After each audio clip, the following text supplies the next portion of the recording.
one of the great economists, Kirzner, says that every human being which is born is an entrepreneur. जो भी आदमी पैदा होता है वो entrepreneurial instincts और characteristics के साथ पैदा होता है. But as they grow up, they start becoming risk averse. The society, the parents, his home and the family, they keep on saying ये मत करो, and eventually these things build up, and the innovativeness, proactiveness and risk-taking ability reduces down. So these three characteristics which define entrepreneurship, every human being generally, the tendency is that the level of these qualities goes down, and eventually as they grow up they are less entrepreneurial. So what the other scientists now say is that entrepreneurship, although it is very difficult to teach, but still we can help people discover their entrepreneurial potential. जो मट्टी और गर्द पड़ जाती है वक़्त से और जो हालात ने और फैमिली और माशरे ने डाल दी, so entrepreneurship education can help them to discover their entrepreneurial potential. लोगों को तुलबा को आँख बंद करके एम्प्लॉयमेंट के चक्कर में लगा दिया गया है और वो इस चक्कर में इल्म हासिल करते हैं कि वो जाके किसी और की मशीन का पुर्जा बन जाए. एक तो सोशल रिस्पॉन्सिबिलिटी है. लोकल नए बिज़नेस हमारे यहाँ होंगे तो हमारी इकॉनमी डेवलप करेगी, अनएम्प्लॉयमेंट के मसले कम होंगे. जो हमारे यहाँ बिज़नेस कम्युनिटी है बस वही चली जा रही है. उन्हीं के जो नेक्स्ट जनरेशन है वही आके अपने पेरेंट्स के बिज़नेस को कंटिन्यू कर रही होती है. We don't see any new business starting. बहुत शदीद ज़रूरत है. अगर हम इकोनॉमिक डेवलपमेंट चाहते हैं अपने कंट्री के अंदर तो university should focus on these lines के they should encourage their students to start up new businesses ताकि आपकी लोकल इकोनॉमी की डेवलपमेंट हो. दूसरा, नए बिज़नेस डेवलप हो, अनएम्प्लॉयमेंट के अंदर कमी वाक़ हो. राइट, तो इन सारे रीजंस की वजह से इट इज़ एक्सट्रीमली नेसेसरी के नए स्टूडेंट, खासतौर पर जो बिजनेस स्टूडेंट्स हैं, they should think entrepreneurship as a career opportunity. Formulas की ज़रूरत नहीं है, उसमें बहुत ज़्यादा कोई हाई फाई साइंटिफिक अप्रोच की ज़रूरत नहीं है. आपको छोटे छोटे गैप्स को तलाश करना है. पाकिस्तान में स्किल की, पाकिस्तान में इस क्रिएटिविटी की कमी नहीं है. आप अगर अंदरूनी सिंध चले जाएं तो आप देखेंगे ऐसे ऐसे खूबसूरत आइटम्स पाकिस्तान प्रोड्यूस करता है. ऐसी ऐसी टैनरी वर्क पाकिस्तान में मौजूद है जिसका कोई मैच नहीं है. यूरोपियन यूनियन ऐसे ममालिक ये कर रहे हैं कि वो अपनी स्टैंपिंग करते हैं और उसको 1000 टाइम्स मल्टीप्लाई करके यहाँ से भेज देते हैं. नेशनल रिसोर्सेज में, मिनरल्स में हमारा कोई सानी नहीं है. सवाल ये है कि हम वहाँ की लोकल्स को यहाँ की यूथ के साथ कैसे सिंक्रोनाइज़ कर सकते हैं. हम कौन से ऐसे बिजनेस मॉडल उन्हीं की जगहों पे, बजाय इसके कि हम शहरों में इन्फ्लक्स करें, बजाय इसके कि हम शहरों में लोगों का बर्डनाइज करना शुरू करें, हम ये डिफरेंट बिजनेस यूनिट्स ऐसे एरियाज़ में बना सकते हैं जहाँ एक्सेसिबिलिटी आसान है, जहाँ पे बिजनेस एक्सपेंड कर सकते हैं, जहाँ पे ग्रोथ पोटेंशियल गारंटीड है. ये जो ट्रेंड है, यानी कि वो लोग ये चाहते हैं कि आप सब मुलाजिम बन जाएं एक बड़े वॉलमार्ट किस्म की चेन के, बजाय इसके कि आप अपना बिजनेस एक छोटा सा खुद चला रहे हों और एक इंडिपेंडेंस हो जिसमें आपको किसी की बात नहीं सुननी हो और आप एक कम्युनिटी को सर्व कर रहे हैं. जब अपना बिजनेस स्टार्ट करते हैं while you are a student और उसके साथ बाद में आप कंटिन्यू करते हैं तो फिर आपको कोई जॉब की ज़रूरत नहीं पड़ती. ऐसे बहुत सारे स्टूडेंट्स हैं जिन्होंने ड्यूरिंग देयर एजुकेशन अपना बिजनेस स्टार्ट किया है. When they pass out, so they have their own thing. So they don't, just keep on looking for. बल्कि वो खुद, ना सिर्फ वो खुद जॉब कर रहे होते हैं, सेल्फ एम्प्लॉयड होते हैं, बल्कि दूसरों को भी वो जॉब प्रोवाइड कर रहे होते हैं. बिल्कुल इसी तरह की चीज़ है कि बजाय इसके कि हम ठेला नेटवर्क पे बात करें, हम किसी भी चीज़ पे बात करें, हम ये देख लें कि ऐसे कौन कौन से बिजनेस मॉडल हैं जो स्टूडेंट बहुत ही फ़खरिया अंदाज में प्रोजेक्ट कर सकते हैं. आप भी देख रहे हैं, हम भी देख रहे हैं, जितनी इंटरनेशनल फ्रेंचाइज हैं, आप मैकडोनल्ड्स लें, आप KFC लें, आप पिज़्ज़ा हट लें, वहाँ हमारी यूथ जो पढ़ रही है, शाम को इवनिंग क्लासेस ले रही है, बैचलर्स कर रही है, मास्टर्स कर रही है, वहाँ वो सर्व कर रहे हैं. दे आर नॉट फीलिंग शाई इन डूइंग दिस. तो जब वो उसमें शर्म महसूस नहीं कर रहे तो वो इसमें शर्म क्यों महसूस कर रहे हैं कि वो एक छोटा बिजनेस सेटअप करके अपने आप को एक्सपेंड कर रहे हैं. फिर उनकी चॉइस है कि वो आफ्टर हैविंग देयर ग्रेजुएशन वो उसी बिजनेस को मजीद एक्सपेंड करने के काबिल हैं या नहीं, वो जॉब स्विच करेंगे. तो उसके बाद उनके पास उनका ऑल्टरनेटिव मौजूद होगा.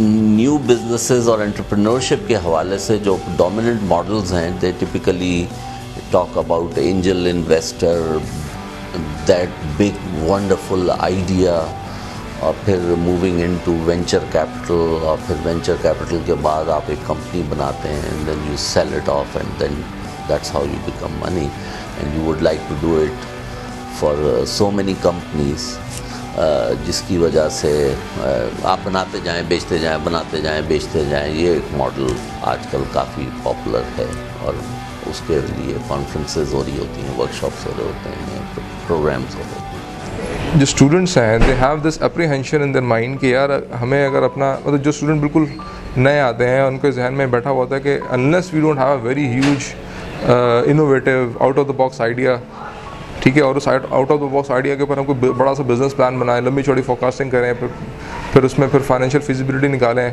उसकी, और लंबी चौड़ी उसकी पेपर वर्क करें, उसके बाद फिर वो किसी इन्वेस्टर के पास ले जाके प्रेजेंट कर रहे हैं, उससे फिर लाखों करोड़ रुपए इन्वेस्टमेंट कराएं, उसके बाद फिर तो this is not how real business are actually starting, ठीक है। ये जो मैकेनिज्म जो मैंने थोड़ा सा एक्सप्लेन किया आपको, ये शायद किसी एमएनसी के अंदर अगर आप किसी मार्केटिंग डिपार्टमेंट में काम करते हैं तो वहाँ पर कोई नया बिजनेस यूनिट लॉन्च करने में या कोई नई प्रोडक्ट को लॉन्च करने में तो शायद ये मैकेनिज्म एप्लीकेबल हो, but for starting of a new business this mechanism is not applicable. MBA, BBA और other way of doing things, उसमें वो देखें, वो मार्केटिंग रिसर्च करते, बहुत बड़ी रिपोर्ट बनती, उसके लिए पता चलता कि वी नीड 8 करोड़ रुपीज़, आप 8 करोड़ रुपये इकट्ठा करना शुरू करते तो पता चलता कि 2, 5, 10 लाख तो हो सकते हैं, उसके बाद नहीं हो सकता, तो बिजनेस प्लान को वाइंड अप करके it had to be dumped somewhere. तो एंटरप्रेन्योरशिप प्रोसेस जो है वो आपका डाई डाउन हो जाता है। इकोनॉमीज ऑफ स्केल मैटर करता है कि आप जब बिज़नेस मॉडल्स पढ़ा रहे होते हैं, जब बिज़नेस प्लान्स पढ़ा रहे होते हैं, तो उसमें एक साइज़ ऑफ बिज़नेस और उसमें जो रेगुलेशन है थ्रू फाइनेंशियल इंस्टीट्यूशंस, क्योंकि जब आप फाइनेंसिंग, जब आप कैपिटल स्ट्रक्चर बनाने की बात कर रहे होते हैं कि आपका अपना शेयर कैपिटल कितना होगा और आप बोरोइंग कितनी कर रहे होंगे, तो उसमें प्रॉब्लम ये आती है कि आप कोलैटरल्स पे और दूसरी फाइनेंसिंग मॉडल्स पे बात कर रहे होते हैं which are very structured and sometime need very very huge setups.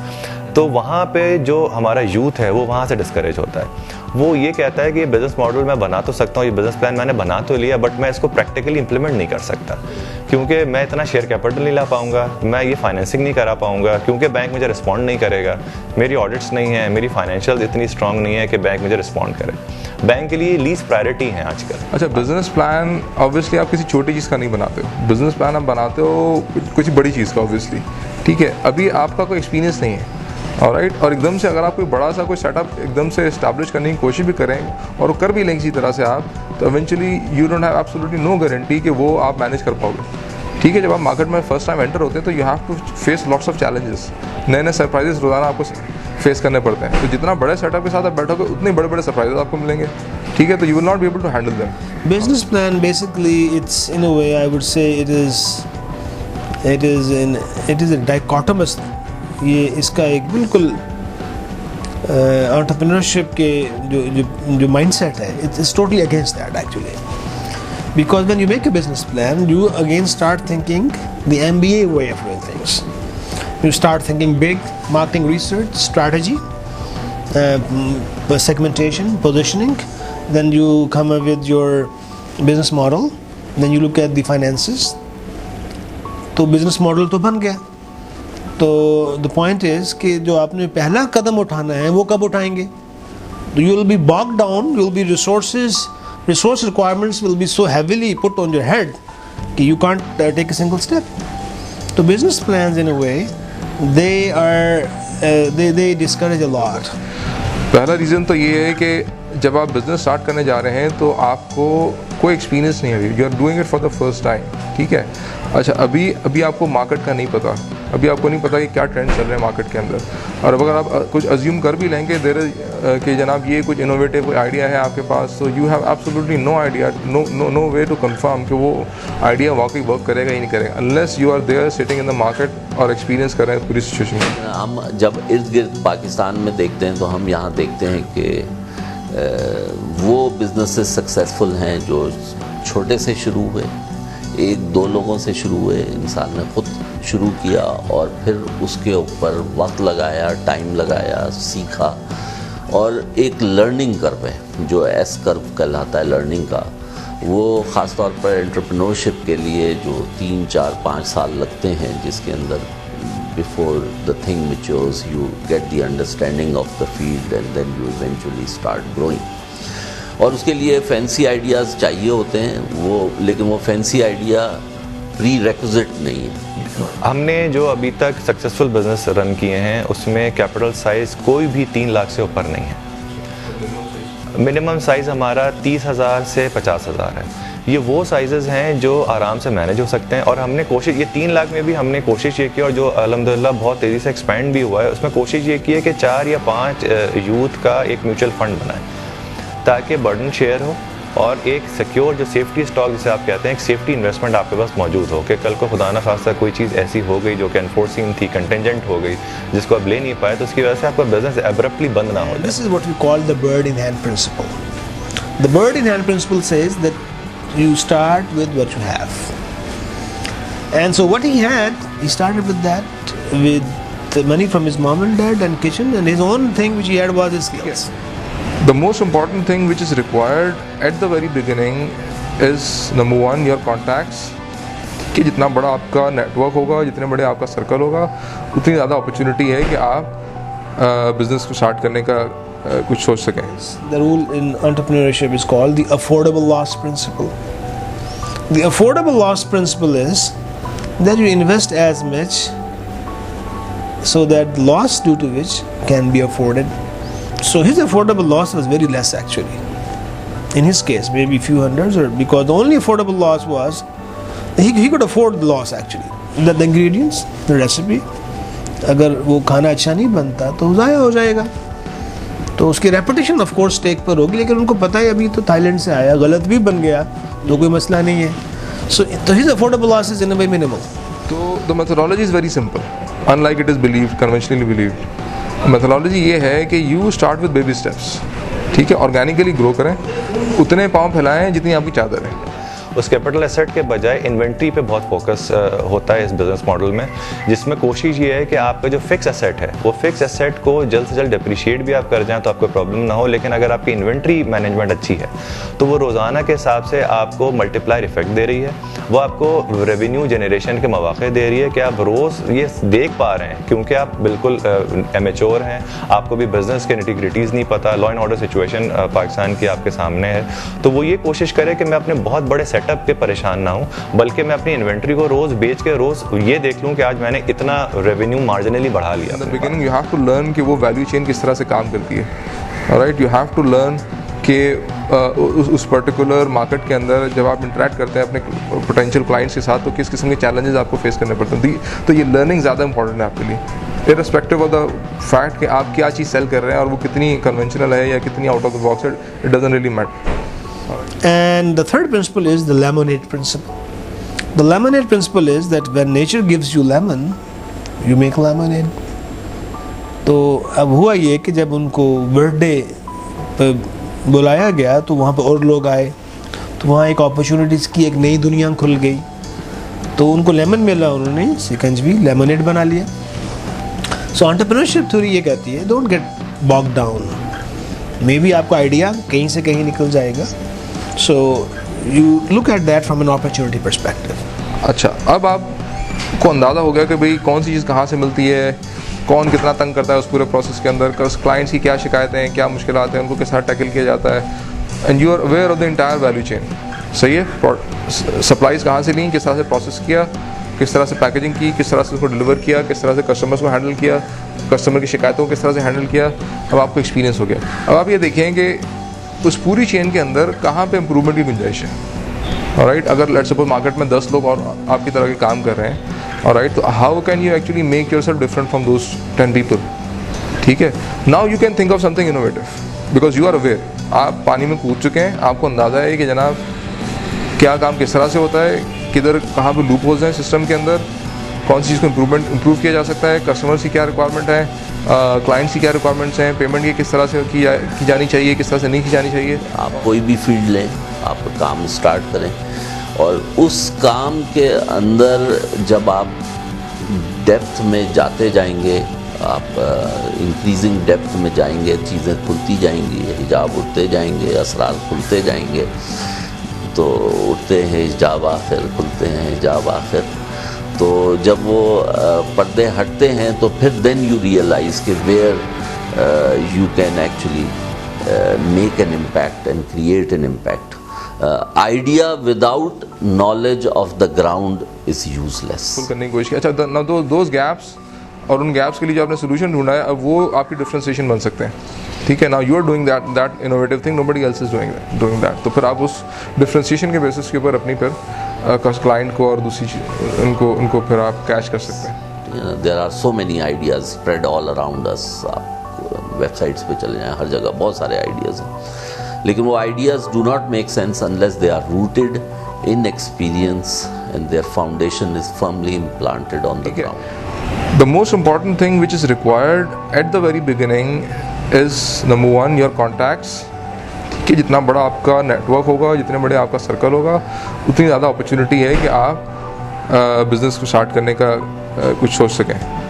It is a relatively better idea है कि 2 या 3 लोग मिलकर बिजनेस को स्टार्ट करें. ठीक है, बिकॉज 2-3 लोगों का पूरा जो नेटवर्क है, फिर वो ऑब्वियसली आप उसको टैप करने की पोजीशन में होते हैं. And then the fourth principle is pilot and the plane principle. कि जो एयरप्लेन का जो पायलट होता है तो he is very responsible. उसको जब जहाज़ के पैसेंजर्स का भी ख्याल रखना होता है, तो जो आपके एम्प्लॉइज़ हैं, टीम मेंबर्स हैं, उनको मोटिवेट रखना. ये कि business plan make students arrogant. वो बड़ा खूबसूरत डॉक्यूमेंट है, उसमें ग्राफ्स बने हुए हैं और लंबी चौड़ी उसमें कैलकुलेशंस हुई हुई हैं. Alright, it gives you kind of a feeling कि यार ये प्लान जो है is going to really help me. अगर ख़ास तौर पे अगर आप किसी इन्वेस्टर को भी बेवकूफ़ बनाने में कामयाब हो गए उस डॉक्यूमेंट की मदद से, तो इससे रेसिपी ऑफ डिजास्टर. जो सक्सेस रेट है इस तरह की मेथोडोलॉजी का, दैट इज़ लेस देन 10%. हाथ से काम करना इतनी बुरी बात नहीं होती और इसके ज़रिए बहुत सारे लोगों ने बहुत कुछ अचीव किया. तो अब अल्हम्दुलिल्लाह वो ट्रेंड आ रहा है जिसके अंदर काम करने को बुरा नहीं समझा जाता. और हमें ये चाहिए कि काम करना चूँकि सुन्नत है और अपना काम अपना बिज़नेस करना सुन्नत है, तो इस्लाम के नुक्ते निगाह से भी और इस माशरे के अंदर आगे बढ़ने के लिहाज से भी कि इंसान अपने किसी का मुलाजिम ना हो और बल्कि जो आदमी है वो अपना काम कर रहा हो, इसके ऊपर तवज्जो की ज़रूरत है. ठीक है, दूसरी चीज़ है ह्यूमिलिटी. एरोगेंस, अपनी ईगो साइड कर दें. ऑलराइट, बिकॉज आपको बहुत सारे काम ऐसे करने पड़ेंगे इन द वेरी बिगिनिंग जो कि आप बोलोगे कि यार ये मैं ये काम करूँ, व्हाट द हेल, मतलब यू आर एक्सपेक्ट. तो एवेंचुअली अगर आप ईगो बीच में आ गई तो फिर मिसाल के तौर पे आपको डब्बे उठा के कहीं पर डिलीवर करने पड़ेंगे खुद से. ऑलराइट, रातों को जाके आपको जो है वो अपने क्लाइंट्स के लिए काम करना पड़ेगा. Alright, lots of that kind of stuff. तो you have to go out of the way. तो अगर आपकी ईगो बीच में हुई तो इवेंचुअली विल नॉट बी. जैसे मैं आपको एक बताऊं कि हमारे स्टूडेंट्स ने जब एक बिज़नेस सेटअप किया जिसमें 2 खड्डी उन्होंने लगाई और उसमें वो कपड़ा वीव करते हैं, बनारसी कपड़ा, और बनारसी कपड़े के लिए कोशिश उन्होंने ये की. और जब उन्होंने अपनी फिजिबिलिटी सबमिट की मुझे, तो उन्होंने ये कोशिश की कि सर ये दुकानें हैं, इस दुकानें की पिछली गली में हमने किराए पे घर लिया ताकि हम यहाँ पे खड्डी से कपड़ा बनाएं और टहलते हुए जाएं और दुकान वाले को दे दें. तो हमारा इवन साइकिल का खर्चा भी नहीं है. नीड टू डू कि आप या तो ये ढूंढें अपने उस नेटवर्क के अंदर जो कि आपका फैमिली सर्कल भी है, दोस्त भी हैं, नेबर्स भी हैं, दोस्तों के दोस्त हैं, कोई ऐसा individual who can actually give you something जो कि आप किसी दूसरे को जाके सेल कर सकें. फॉर एग्जांपल, मैं आपको एग्जांपल देता हूँ. एक स्टूडेंट था, उसका भाई जो है ही used to work for a ice cream manufacturing company. ठीक है, तो उसके भाई ने स्टूडेंट से कहा कि यार मैं तुम्हें जो है आइसक्रीम क्रेडिट पे ला के दे सकता हूँ, यानी कि you have to actually sell the ice cream first and then pay me back after once you have sold. यानी कि उसको आइसक्रीम मिल गई, now free of cost he can go and sell it to somebody. Alright, and जब उसको cell कर लेगा, payment आ जाएगी, तो ही कैन तो अगर आप इस तरह से कोई ढूंढ लेते हैं कोई भी वैल्यूबल चीज़, तो you can actually start your business with zero investment. देखिए 30-40,000 में सबसे पहले जो हमने काम किया था वो बहुत इंटरेस्टिंग है और जो मेरे लिए भी बड़ा लर्निंग एक्सपीरियंस था. हमने जब एक टारगेट चैलेंज किया था तो एक लड़की थी, उसने कहा कि सर मेरे पास ये भी नहीं है, 30-40,000 भी नहीं है. तो उसने SMS मार्केटिंग शुरू की एक ऐसे आदमी के साथ जो कि टेक्निकली बहुत साउंड था AC रिपेयर और रेफ्रिजरेशन रिपेयर में. तो उसने SMS मार्केटिंग की कि जी आपके घर पे डोर स्टेप पे हम आके आपको सर्विसेज देंगे. उस वक्त तो कोई 1200 उसको रिस्पॉन्सेज आए कि जी हमें चाहिए, उसमें से वो तकरीबन 100-125 को वो केटर कर सके। और विद इन 6 मंथ्स उसने अपनी दुकान इस्टेब्लिश की, और उसी में से कमाया उसने, उसी में से दुकान इस्टेब्लिश करके फिर वो औजार लिए, एक्सपेंशन पे चला गया। आज कोई 4था साल या 5वां साल है उसका कि वो एक बाकायदा एक इस्टेब्लिश बिजनेस के साथ काम कर रहा है। वो लड़की उसको अभी भी फाइनेंशियल कंसल्टेंसी देती है, लेकिन out of the blue just because of SMS marketing एक स्किल आदमी के साथ है, और उसकी भी भलाई है कि वो उस लड़की के साथ अभी भी जॉइंट वेंचर पे है और वो काम कर रहा है और लेके चला जाता है। तो your concern should be to complete your first cycle with zero investment या minimum investment। ठीक है, अगर आपके नेटवर्क के अंदर सप्लायर भी मौजूद है, क्लाइंट्स भी मौजूद हैं, पोटेंशियल कस्टमर्स भी मौजूद हैं, eventually so you don't have too much worry about your investment and you can start।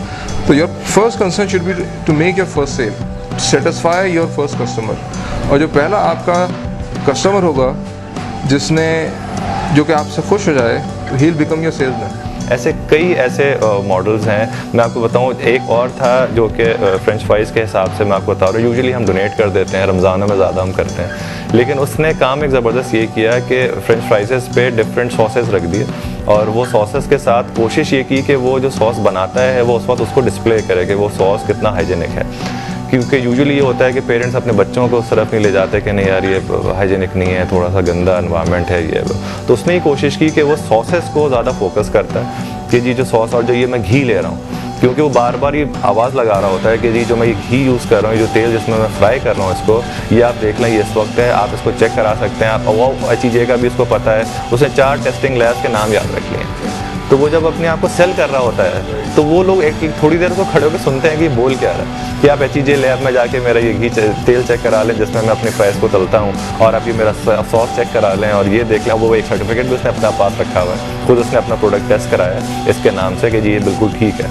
अब वो ठीक बोल रहा है, वो गलत बोल रहा है, लेकिन इट पेज ऑफ, तो वो उसको पे ऑफ कर रहा है कि बच्चे सुन लेते हैं। अच्छा वो पूरे मोहल्ले मशहूर भी हो गए, करीमाबाद में वो लगाता है, वो मशहूर है अभी कि है ये बड़ा हाइजीनिक इसका फ्रेंच फ्राई। एक स्टेप उठाएं, उस स्टेप को उठाने के नतीजे में you will find new resources. तो अहमद ने पहला स्टेप उठाया कि उसने जो उसको आता था रेसिपी लिए अपने अम्मी अबू बहन भाइयों के लिए बनाए। उस दिन मेहमान आ गए तो और रिसोर्सेज मिल गए, नेटवर्क्स, और उस रिसोर्सेज के नतीजे में एक और दावत मिल गई बर्थडे पार्टी में। उसने अगला स्टेप उठाया और वहाँ पर खाना लेकर गया, तो वहाँ पर उसको और रिसोर्सेज मिल गए, तो resources in the form of customers. और फिर बाज़ लोगों ने उसको ये भी बताया कि वहाँ से रॉ मटेरियल सस्ता मिलेगा, उधर से सस्ता मिलेगा, and his network his experience went on exploring. या फिर आप अपने ही नेटवर्क के अंदर कोई ऐसा कस्टमर ढूंढें जो कि एडवांस पेमेंट करने के लिए तैयार हो।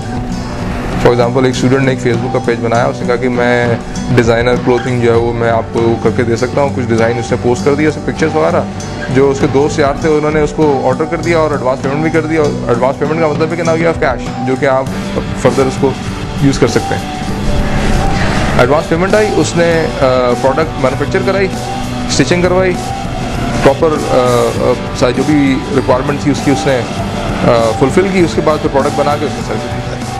And this is not the story of Ahmed. There are thousands of Ahmeds all over.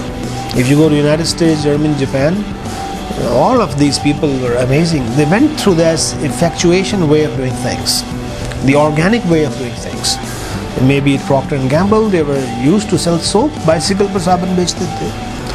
Satara chemicals के हाजी बशीर साहब जो थे, सतारा केमिकल ग्रुप ऑफ इंडस्ट्रीज, वो बाइसिकल पे कपड़ा बेचते थे। एक उसूल ये है कि ईस्ट इंडिया कंपनी की टाइप की पाकिस्तान में कंपनीज आ जाएं और वो आके रूल करें, वो आपको डोमिनेट करें और वो एक वर्चुअल स्टेट बन जाए और हम उनके ग़ुलाम हों और हम उनको सर्व कर रहे हों। वो फेज़ आने के इंतज़ार से पहले हम एक काम और ये कर सकते हैं कि हम अपने अंदर उस एंटरप्रेन्योर स्किल को डेवलप करें, अपने छोटे बिजनेस मॉडल को डेवलप करें, क्योंकि बिजनेस ग्रेजुएट से और ग्रेजुएटिंग स्टूडेंट से अच्छा बिजनेस मॉडल छोटा डेवलप कर नहीं सकता। वो आपकी जो पर्सनल डेवलपमेंट है when you start up a business, तो जो लर्निंग आपको इससे मिलती है दैट इज़ एब्सोल्युटली फिनोमिनल। ठीक है, आप एक्सपेक्ट कर ही नहीं सकते कि एक जॉब आपको उस किस्म का एक्सपीरियंस, उस किस्म की लर्निंग दे रही हो। ठीक है, फॉर वेरी सिंपल रीजंस। ठीक है, अब अगर दो ऐसे बिल्कुल सिमिलर बैच के दो स्टूडेंट्स से अगर आप बात करें, एक स्टूडेंट में से जॉब कर रहा है या कुछ नहीं कर रहा है, और एज कम्पेयर टू वो स्टूडेंट जो कुछ किसी एंटरप्रेन्योरियल एक्टिविटी में इन्वॉल्व है, तो you see phenomenal difference in between their attitudes, in their maturity, in their depth of knowledge etcetera etcetera. ठीक है, ऐसा लगता है आप किसी बड़े आदमी से बात कर रहे हैं। मैं एक प्राउड पाकिस्तानी की हैसियत से वहाँ पे अपना पेपर प्रेजेंट कर रहा था, तो उन्होंने ये बड़ा सरप्राइजिंग डाटा दिया यूएन सेक्रेटरी जनरल ने कि पाकिस्तान और फिलीपींस दो ऐसे ममालिक हैं जो अल्टीमेटली पूरी दुनिया को फीड कर रहे होंगे, because the youth power exist in Philippines and in Pakistan. एक चीज़ मैं अपने स्टूडेंट्स को बोलता हूँ कि when you are in an entrepreneurial experience there is no such thing as failure. या तो आप कुछ प्रॉफिट अर्न कर रहे होते हैं फाइनेंशियल टर्म्स, या पर आपको कोई अर्निंग हो रही होती है। Even if you are losing something in on financial terms, you are learning on the other end कि आपने क्या गलती की, क्या फेलियर हुआ आपको, और वो आपके फिर लर्निंग के अंदर इजाफा करता है। पाकिस्तान के पर्सपेक्टिव को अगर हम देखें और अगर हम टोटल पॉपुलेशन पे यूथ का प्रोपोर्शन देखें पाकिस्तान के पर्सपेक्टिव में, तो हम ये देखते हैं कि मोर देन 70% आर यूथ। अब ये एक ऐसा डायनामाइट है कि अगर हम इसको ट्रैक पे नहीं लाए, अगर हम उसको गाइडलाइन प्रोवाइड ना कर पाए, तो यही डायनामाइट हमारे लिए डिज़ास्टर साबित होगा। हमें ये देखना है कि हम उस यूथ के माइंडसेट को या तो एम्प्लॉयमेंट अपॉर्चुनिटी दे दें, या फिर उसको मोटिवेट करें कि वो सेल्फ एम्प्लॉयमेंट की तरफ मोटिवेट हो। अब सवाल ये है कि यूथ क्यों सेल्फ एम्प्लॉयमेंट की तरफ मोटिवेट होगा? वो कहता है कि मैं एक ग्रेजुएट हूँ, मैंने एक रेप्यूटेड ऑर्गेनाइजेशन से, एक इंस्टीट्यूशन से जो मेरा अल्मा मैटर है, उसको तो फिर एक मल्टीनेशनल को ज्वाइन करना चाहिए। वो एक सैलरीड पर्सन बन के अपनी ग्रोथ को विजुअलाइज करना शुरू करता है। लेकिन सवाल ये है कि out of millions of graduates कितनी एम्प्लॉयमेंट अपॉर्चुनिटी रिस्पेक्टेबल पोजीशन पे उन यूथ के लिए अवेलेबल है? Result frustration. उस फ्रस्ट्रेशन को काउंटर करने के लिए हम पे ये लाजिम है कि हम ये मोटिवेशनल स्किल उनके अंदर पैदा करें ड्यूरिंग द कोर्स स्टडी, कि आप जब अपनी स्किल को शार्पन करते हैं तो आप अपनी एंटरप्रेन्योरल स्किल को भी शार्पन करें, क्योंकि जितनी इमर्जिंग इकोनॉमीज दुनिया में हम देख रहे हैं, जिसमें ब्राज़ील अभी लीड कर रहा है और उसने 360 से अपने मुल्क की हालत बदल दी, उसमें अगर आप देखें तो वाहिद सोल्यूशन है जो कि एंटरप्रेन्योरशिप नज़र आता है। I believe it is extremely very important कि हमारे बिजनेस ग्रेजुएट्स खास तौर पे वो अपने नए बिजनेस स्टार्ट करें। Why? Because it is their social responsibility कि जिस तरह की सिचुएशन हमारी इकॉनमी की, अनएम्प्लॉयमेंट की, तो where they have the potential to contribute they should. जो मैंने आपको प्रोसेस बताया वो कितना कॉम्प्लिकेटेड नहीं है।